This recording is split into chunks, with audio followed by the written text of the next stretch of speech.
د کندهار سپین بولدک او چمن پر دروازې د پاسپورت پر خلاف راټول شوي پر لټکوونکي وایي چې دغه دروازه د افغانستان تذکره او پاکستاني شناخته کارت درلودونکو کسانو لپاره د تګ راتګ پر مخ پرانیستل شوی. بلخو افغان ځایي مسؤلین مني چې یاده دروازه پرانیستل شوی، خو وایي د دروازې پرانیستلو پریکړه دوه اړخیزه نه ده او تر ځانګړي ناستې وروسته به یاده موضوع په ډاګه سي.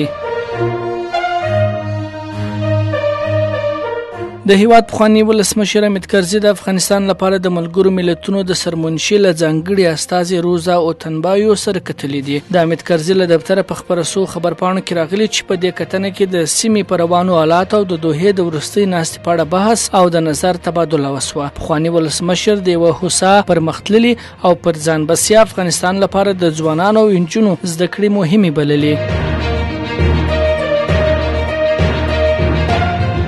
د ترانسپورت او هوایي چلندو سره د پیژندنې ادارې نن په بدخشان، نورستان، کونړ، لغمان، پنجشیر، پروان، ننګرهار، کابل، میدان وردګ، لوګر، پکتیکا، پکتیا او خوست ولایتونو کې د بارانونو، سیلابونو او تیزو بادونو د پیښېدو اټکل کړی دی.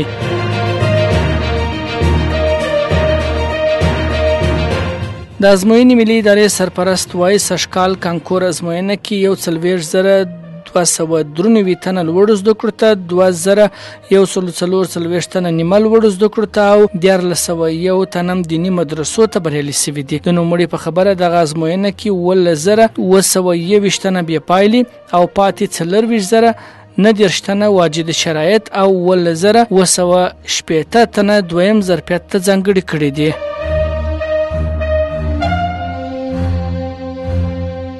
پاکستان کې د پولیو ناروغي نهمه مثبته پیښه ثبت شوې. د پاکستاني رسنیو د راپور له مخې د دغه هیواد په بیلابیلو سیمو کې د پولیو ناروغي نهمه مثبته پیښه ثبت شوې ده. ویل کېږي وروستۍ هغه د خیبر پښتونخوا په هانګو ولسوالۍ کې ثبت شوې ده. د دغه هیواد د روغتیايي چارواکو په وینا د خیبر پښتونخوا په هانګو کې د ګوزن د وروستۍ پیښې له ثبتېدو سره تر اوسه پورې د پاکستان د سیند ایالت د کیمیاړي ولسوالۍ او حیدرآباد په ګډون د 50 ولسوالیو څخه له 215 زیات نمونو کې د پولیو وایروس موندل شوی.